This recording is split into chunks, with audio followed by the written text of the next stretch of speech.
Very soon, I will be retiring peacefully to start working as a social entrepreneur. Social entrepreneurship is an approach by individuals, groups, startup companies, or entrepreneurs in which they develop, fund, and implement solutions to social, cultural, or environmental issues. Your teacher Michael Ahendera from Nairobi, Kenya. Jina langu ni Kikisi Kube, mwenza wa Bwana Michael Ahendera, na nina furaha sana kujitolea kama mmoja wa walimu katika mradi huu wa Kiswahili. I think you have enumerated several ways where we can generate income.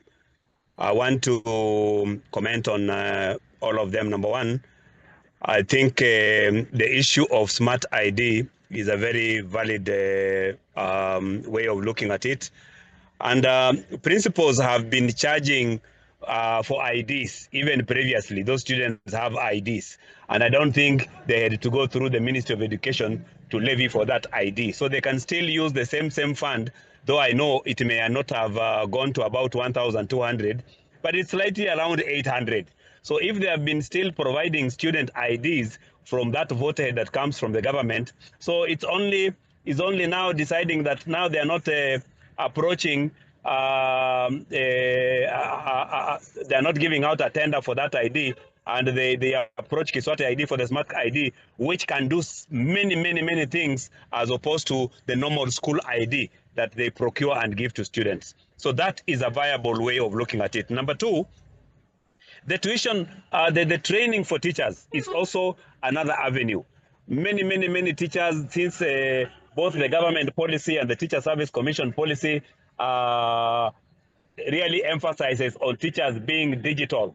It is important that we look at that avenue as a way of generating income. And I'm sure if it is sold to teachers, teachers will come in plenty. The only thing is we need to agree. Many teachers right now are constrained in terms of their pay slips that have been raided left, right, center by the government, taxes, the unions, and all that. So we just need to come up with a reasonable fee that a teacher will feel it is comfortable, it will not be strenuous for them. That is something that we need to discuss and just come up and propose. The idea of also offering tuition is another avenue. That one, we don't need approvals from anybody. We don't need boards of management. It's an idea that once it goes off, and some students, as Madam Molenza said, have already started benefiting. So if we go full-fledged in terms of offering tuition, that is an area that parents have a problem in. Parents do not know what to do with their kids when they are on holiday.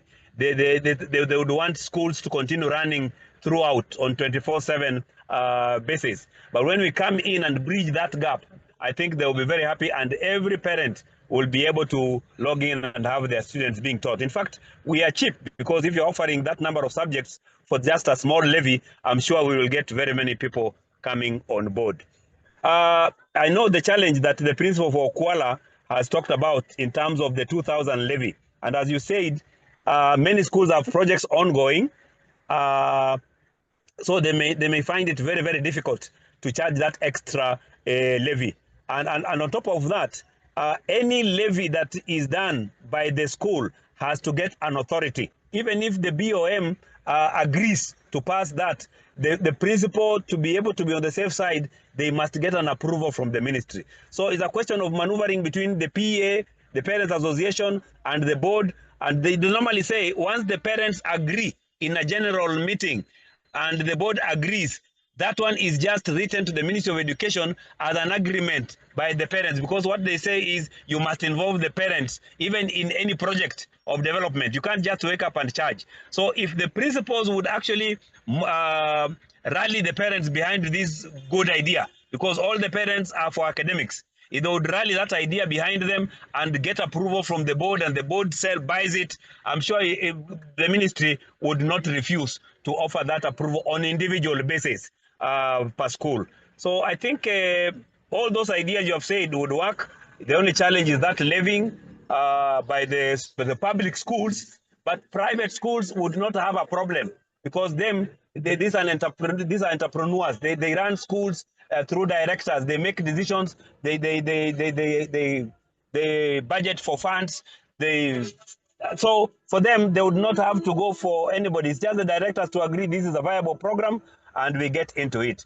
So it's only to have our teachers and those who are onboarded on this platform to make sure that they sensitize about these ideas that we have, and I'm sure we'll go a long way. Thank you.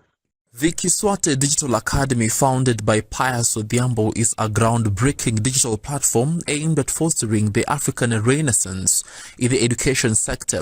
Specifically tailored for Kenya, the Academy addresses critical challenges in the implementation of the competency-based curriculum CBC for grades 7 through 12 in both junior and secondary schools. Key issues it seeks to resolve include 1. Access to educational materials. Many students lack textbooks in certain thematic areas, and where available, these resources are often prohibitively expensive. School calendar disruptions. Unforeseen events such as illnesses, pandemics, for example the COVID-19, school strikes, and natural disasters like floods frequently disrupt the academic calendar. 3. Data-driven decision-making. There is a notable absence of reliable online attendance and learning data, which is crucial for informed decision-making in curriculum implementation. Pius Odhiambo, the visionary behind Kiswate, is a trained science teacher and an award-winning data scientist, a philanthropist based in the Washington, D.C., United States of America. His contributions have earned him a place on the Marquis Who Is Who in America, highlighting his international recognition and impact. Very soon, I will be retiring peacefully to start working as a social entrepreneur.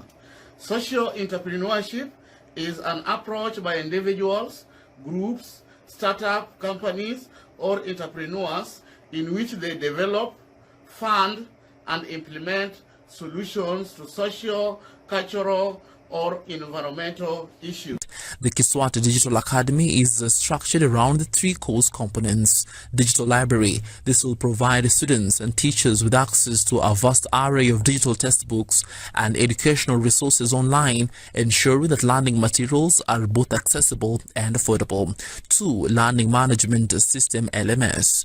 This system will enable teachers to conduct remote lessons and allows school principals to recruit emergency or substitute teachers from a distance. It will also facilitate continuous learning for students regardless of physical location. 3. Scholarship system. This component will offer financial support to deserving students, ensuring that economic barriers do not hinder access to quality education.